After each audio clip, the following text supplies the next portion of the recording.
The van bounced along the rugged Colorado desert, dust trailing in its wake, and inside it, Elias Mercer sat silently. He did not fidget. He did not tremble. His wrists were bound, but his mind roamed freely. Ahead, the colossal silhouette of ADX Florence rose against the morning sky, a fortress of concrete and steel, impervious to the world and designed to crush the human spirit. It was known as the Tomb of the Rockies, the Alcatraz of the modern era, and for those who entered, it was a place where time slowed and the mind became the ultimate battleground. Elias's eyes swept the interior of the van and the landscape outside.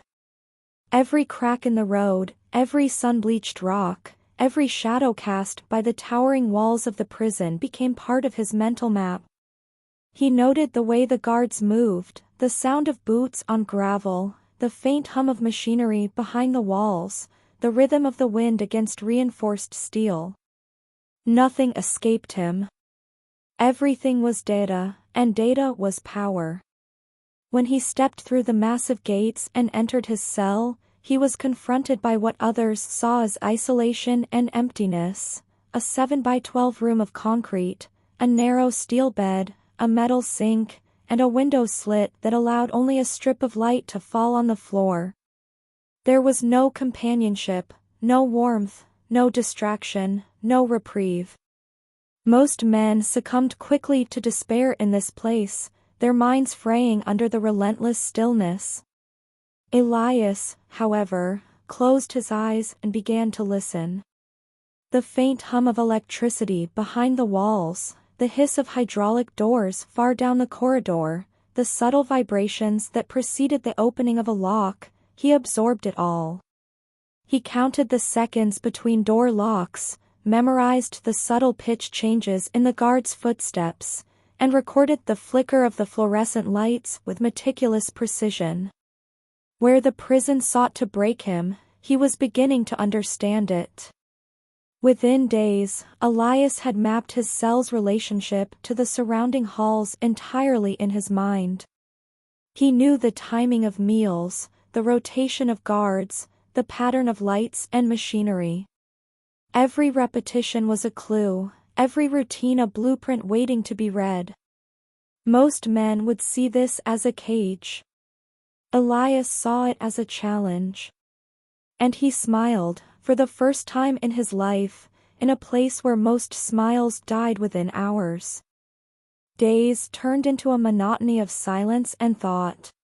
Each night was longer than the last, stretching into hours where only the faintest of sounds existed: wind, distant doors, the hum of pipes. Elias's mind, however, thrived on observation. One night, out of instinct or desperation, he tapped a rhythm on the concrete wall separating him from the next cell. It was faint, but precise, deliberate. The reply came back seconds later. 2 taps, a pause, 1 tap, patterned, intelligent, confirming a consciousness on the other side. Cell 213. The neighbor was Turner, a man whose past life as a robotics engineer had prepared him for the mechanical heartbeat of a place like ADX. Years in confinement had honed his understanding of its rhythms, and now he offered Elias the only ally he could trust: knowledge. Through a system of taps, reflected light from meal trays, and shifts in vent airflow, they developed a language to communicate in silence. Turner explained what he had learned about the prison: the hydraulic doors reset every night, the vent pressure fluctuated on precise schedules, the cameras rebooted at predictable intervals, and even the faint flickers of lights were signals of underlying system cycles. Elias shared his observations, subtle at first: the low hum behind the walls, the timing and weight of footsteps in the corridors, the minuscule shifts in temperature signaling unseen operations. Over time, they created an intricate system of intelligence. Turner would whisper, tapping softly against the wall, "ADX is not built to contain bodies. It is built to crush thought. If you stop analyzing, it will win. Elias responded, his taps deliberate, unyielding, then it's going to lose. Together, they began mapping patterns, blind spots, and weaknesses. Their conversations grew in complexity, evolving into problem-solving sessions, with each of them pushing the other to notice more, think deeper, and see patterns in the invisible. In a place designed to erase individuality and crush intellect, two minds began working in synchrony, slowly, invisibly, reshaping the fortress not through brute force, but through cognition. The walls, once unyielding, had become a canvas for the most patient kind of rebellion. Elias progressed from observation to analysis. He began to build a mental map of the prison that rivaled any architectural blueprint, without ever seeing more than the walls of his cell. He tracked the echoes of footsteps, the vibrations of doors, the subtle shifts in temperature and airflow, constructing corridors, cells, and halls entirely in his mind. He measured the time it took a footstep to travel across a floor. He noted the faint warmth radiating from electrical rooms during nightly server resets, allowing him to locate the facility's hidden mechanical centers. He studied vent pressure, understanding the flow of air as if it were a heartbeat of the prison itself.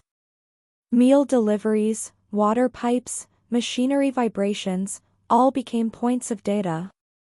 Turner, his silent mentor, added technical insights. The cameras reboot every 85 minutes. Doors reset hydraulically every night at precisely 2:14 a.m. The vents pulse in predictable sequences. Observe, and you can predict. And Elias did. He began testing mental simulations, where a guard would walk, which camera would be blind, when the light would flicker, which vent pressure shift indicated that a door had just closed. By the end of the third week, Elias could traverse the prison in his mind, noting each hallway, identifying each room, every guard's route. It was an intellectual domination of the space. He didn't touch locks. He didn't confront guards. He simply observed, remembered, and predicted. ADX was built to control men through routine, but Elias had learned to anticipate every beat of the routine. The walls that held him became a puzzle, a game, a living organism that he could read with unerring clarity. The cage had become a library, and he had become a master scholar of its secrets. Elias had spent months understanding ADX Florence with nothing but observation, memory, and patience. Every beat of the prison's rhythm, doors, vents, cameras, footsteps, and electrical hums, was catalogued in his mind. He could now anticipate movements, detect patterns, and mentally reconstruct the entire facility. Yet understanding was only the first step. He needed to test the limits of his mastery. He began quietly. A slip of foil, a droplet of water, a tiny nudge against the wall. Nothing overt. Nothing that could be traced. Each test was deliberate, timed with precision. He listened to the hum of the electrical grid and noted the slight variations that occurred when certain doors were opened or closed. He tapped on the walls, measured vibrations, and aligned them with the distant flicker of fluorescent lights, which coincided with the brief rebooting of surveillance cameras. One evening, during the nightly reset cycle, Elias timed his movements. He stepped just slightly off-center in his cell to minimize vibration, adjusting his stance so that when the hydraulic doors in the main corridor closed, the resulting echo would travel along a precise path, allowing him to detect the difference in timing between each door. One door lagged slightly, a fraction of a second behind the others. That microsecond delay told him something critical. an aging mechanism in the eastern wing. A door that had never failed could be predicted to falter again. He began experimenting with vent pressure. By positioning his hand over the vent and listening to the subtle shifts in airflow, he could detect movement from staff walking down distant hallways, even infer their approximate location. Water droplets on the metal sink were used as crude conductors. By timing the micro-ripples in the water caused by vibrations, he measured the distance and force of mechanical operations. Every day he catalogued anomalies, classified them, and cross-referenced them with his mental map. Then the anomalies began to manifest in ways that could not be ignored. Cameras froze for brief but noticeable moments. Sensors misread shadows as movement and then corrected themselves. Doors hesitated an extra half-second before locking. Vent pressures fluctuated unpredictably, though within detectable patterns. ADX, a fortress built to anticipate and counter human error, was now displaying behavior that no engineer could explain. The guards noticed subtle changes too. Footsteps that should have triggered sensors didn't. Minor alarms sounded and then disappeared. Engineers came and checked, but found nothing wrong. Yet every small disruption was a message, a proof, that the prison could be read, and its patterns altered, by a mind patient and meticulous enough to study it. Elias took note of the human element. He observed that even the staff's behavior began to shift in subtle ways. A guard would pause to double-check a door he had passed hundreds of times before. A technician would adjust a monitor twice, then glance again. The perfection of ADX Florence was imperfect only because he had discovered the one factor it could not control, a human mind fully awake and observing. By the end of the 4th month, the anomalies had escalated. Doors in the same wing would open a fraction of a second slower every night. Cameras in one corridor froze twice in an hour, coinciding precisely with vent pressure fluctuations. The seemingly unbreakable system, designed to detect and neutralize unpredictability, was now responding, however slightly, to the subtle manipulations of a single prisoner. Turner's voice echoed through the wall one night. "You're bending the prison with your mind. It's unprecedented." Elias tapped in reply, "It doesn't know I exist yet. It only reacts to patterns. And I am the pattern it cannot predict." As the anomalies multiplied, Elias realized something profound. He was no longer a prisoner of ADX. He had become a conductor, orchestrating the movements of an empire of steel, electricity, and concrete, not with force, but with understanding. Every glitch, every hesitation, every imperfection he observed was a testament to the supremacy of thought over structure. For the first time, he felt a quiet thrill. ADX, the fortress built to break the human spirit, had blinked. And only he had seen it. The anomalies did not go unnoticed forever. Federal investigators arrived, senior ADX staff were called to report, and the technical teams began exhaustive inspections of cameras, sensors, and hydraulic systems. Each check found nothing. Each anomaly persisted. And at last, Elias was summoned. He entered the interrogation room with calm precision. Every step measured, every breath controlled. He was aware of the cameras in the room, the placement of the chairs, the rhythm of the investigator's speech. He sat, folded his hands, and waited. The lead investigator's voice was hesitant. "Mr. Mercer, these anomalies, they're inexplicable. Doors, sensors, cameras, they behave as if someone anticipates them. Have you noticed anything?" Elias leaned slightly forward. Yes, he said softly. And then he began to speak. He explained the precise timing of camera reboots, the milliseconds of blind spots in sensor detection, the exact sequences of hydraulic door resets, and the subtle shifts in vent pressures that correlated with human movement. He described how he had used minor environmental cues, vibrations, electrical hums, water ripple, and airflow, to track and predict every system operation. He told them how each anomaly he had observed was not random, but the predictable result of hidden cycles that no one had accounted for.